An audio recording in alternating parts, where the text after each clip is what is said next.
Now let's kick things off with one of our favorite sharks.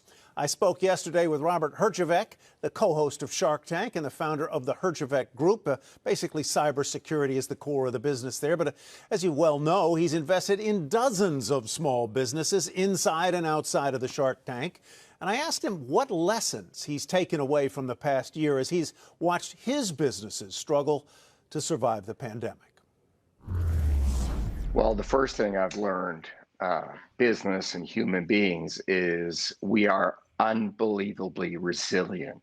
I mean, if you look at the world today and when the pandemic started, who would have known? And the chaos and the uncertainty and the fear, and yet here we are. What I've learned during the pandemic is that while change may be inevitable, nobody foresaw how quickly things were going to change. And I think what we've seen is the businesses that were able to adapt quickly are the ones that did well. I mean, I've had friends in industries that didn't do well. They adapted very quickly, they survived, and now they're thriving, and vice versa. And so I think it's been an accelerator. I mean, I think it's been a revolution that has changed consumer and client behavior forever in some ways.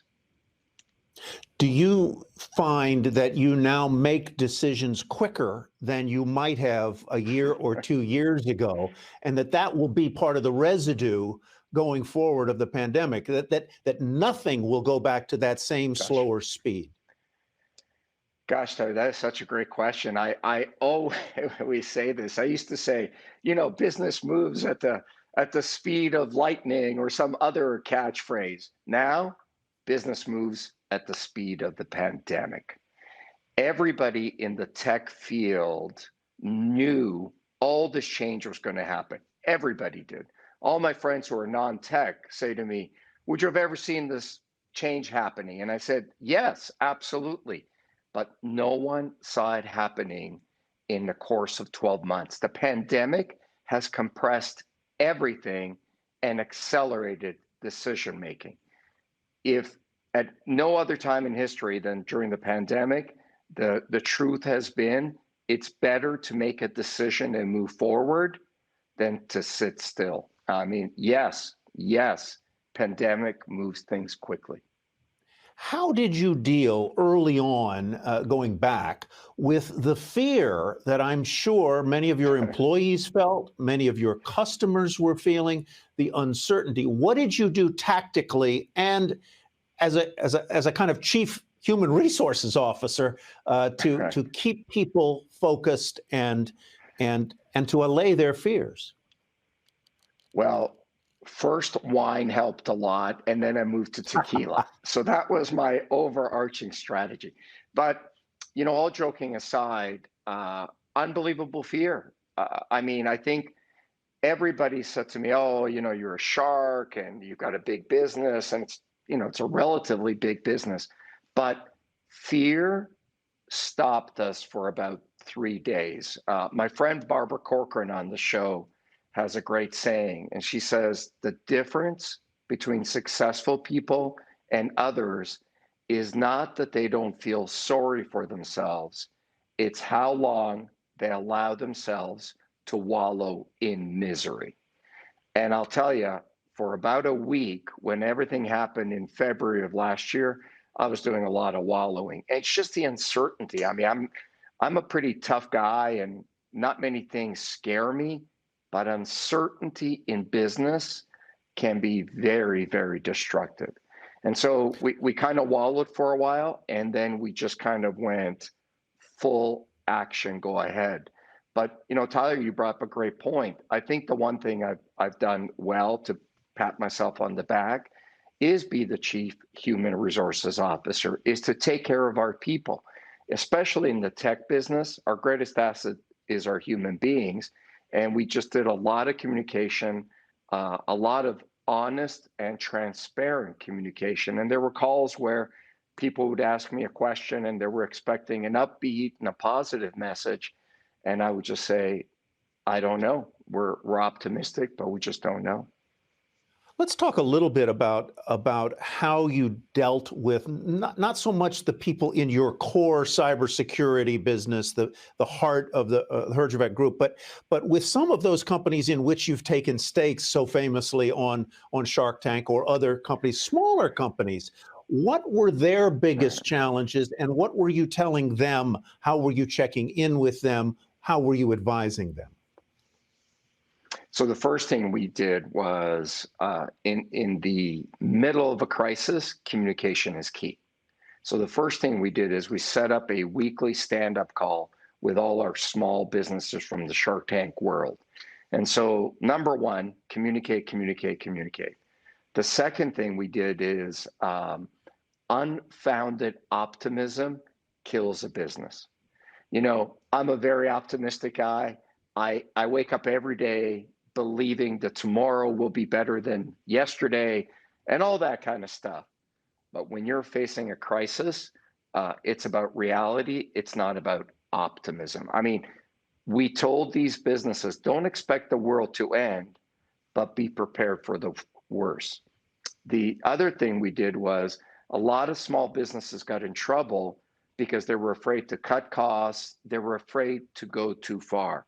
And so the third thing we said to people is it is better to cut more and add than to cut less. So what we saw a lot of small businesses getting in trouble is they would say, oh, you know, maybe I'll only lay off a few people, or maybe I don't need to do layoffs, or maybe things will come back. And what we really did is we encourage people to take a little more of a pessimistic view and get ready, because in a crisis, nobody can help you except yourself. Among the business people whom I've met over my years in business journalism, I would say that the one thing that I detect among almost all of them, whether they are entrepreneurs who are building their own business from the ground floor up, or they are higher ranking corporate folks, is that they are innately optimistic. But what I'm hearing you say is optimism is good, but you've got to temper it with realism. You've got to be a realistic optimist. You know, when the pandemic, I mean, it's really hard. It's really hard for a guy like me who's like happy and go lucky 98% of the time and really believes in the future. But when things go bad, you've got to have that realistic optimism. And I saw a lot of small businesses get in trouble because they kind of went to this, well, if I just believe and things are going to get better, and things are going to get better, but not necessarily in the time frame that you're hoping. And I think our overarching theme to people and our small businesses was hope is not a strategy. You've got to make decisions every day and deal with reality. So let's fast forward to today. What do you see as the biggest challenges small businesses, whether they are inside your portfolio of companies or not? What do you think the biggest challenges they face are?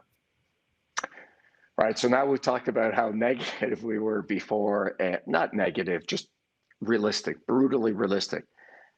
Complete other end of the spectrum. We are highly, highly bullish. I mean, I think we're about to hit the roaring 20s. I think we're going to see one of the greatest growths in the economy that we've seen in our lifetime, Tyler. And in both our cases, that's a long time. What we're seeing now is businesses aren't prepared. You know, human beings never think it's going to get as bad as it's going to be, and they never recover quickly enough. That's what I'm seeing now. People aren't ready for the expansion. They're being too conservative. They're not being bullish enough. That's one thing. The second thing is the reality of the world has changed forever. People are obviously buying everything online, and a lot of the brick and mortar kind of businesses haven't made that adjustment. And then the third thing we're seeing is people are letting go of brick and mortar stores and things like that a little too quickly. I mean, I still think that if you have a strong brand, a consumer wants to walk into a store. And so you can't completely pivot until you're ready. If you built your business in a brick and mortar way, you've got to move online. but you've got to maintain some of your loyal customers. You got to know what your customers want. So you think that more businesses are missing the opportunity than they should, and they're being too conservative, too defensive. The phrase comes out a lot, the new normal, that we're going to about now be in a new normal. Do you agree with that, and how do you define it? What does new normal mean to you, Robert? Well, I think that we tend to seesaw. I think it's human nature. It's the way our mind works just to keep us sane. I think when things are really, really bad, we try to contain fear and doubt and uncertainty. The new normal for me isn't as extreme as I would have thought a year ago. I do think certain things will come back. Business meetings will come back, but the cadence of them will change. Will I fly to a city to see a customer for a pre-sales call? Probably not. I'll do a Zoom call, but if I'm in that city, I'll take that customer out for dinner. You cannot replace human relationships. At our core, we are social creatures, and anything that makes that experience tighter and closer will continue. So the new normal for me is an acceleration of business, as you said. It's more of this stuff online, but it's not as extreme as I would have thought a year ago. I do think we'll still have offices, but not as many as we have before.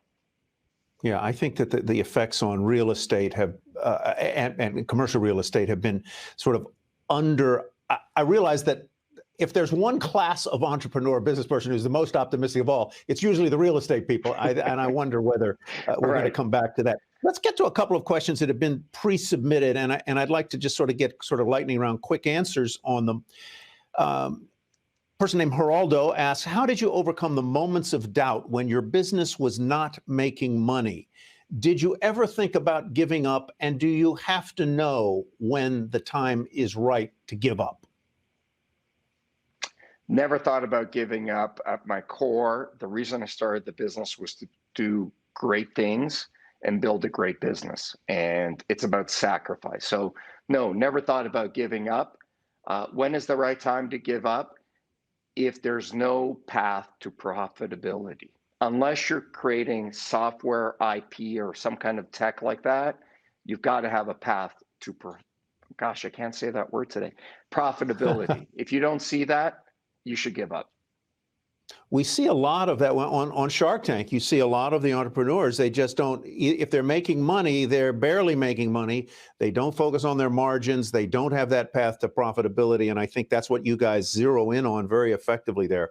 Another individual named Russell asks, I'm having trouble getting employees. I've never seen it this way in my 30 years in business, but I need low-skilled employees, and we can't find enough of them at $15 an hour. What recommendations do you have to attract workers, low-skilled workers, to my company? Great question. It's not just low-skilled workers, it's high-skilled workers. I have the same problem. My suggestion is people want to be led, not managed. It comes down to creating a great environment for people that want to come to. If you have a great place to work, people are going to want to be there. Let's talk about, there's a bottleneck in the labor market, clearly, that's number one, but a lot of small businesses are complaining or pointing to issues with supply chain. Your businesses must be experiencing that too. Any advice on dealing with hairballs in the supply chain, delays, and so forth? Options. I mean, I think the one thing, we have a bike company we invested in. They were having huge supply chain issues when COVID first started. We highly encourage them to find additional different suppliers and redesign their product. We redesigned the product hoping we weren't going to have to go to different suppliers. We just couldn't get goods, so we had to go that way. You know, the Lord takes care of those who take care of themselves. You got to have options. Got to have optionality. And finally, if there is one refrain I've heard from you, from Mr. Wonderful, from all the sharks, it is the importance for small business owners to know their numbers. What does that mean? Yeah, when COVID first started, so many people I would talk to, so many small businesses, I would say, how long can you go under the current situation if things got really bad? People wouldn't have that answer.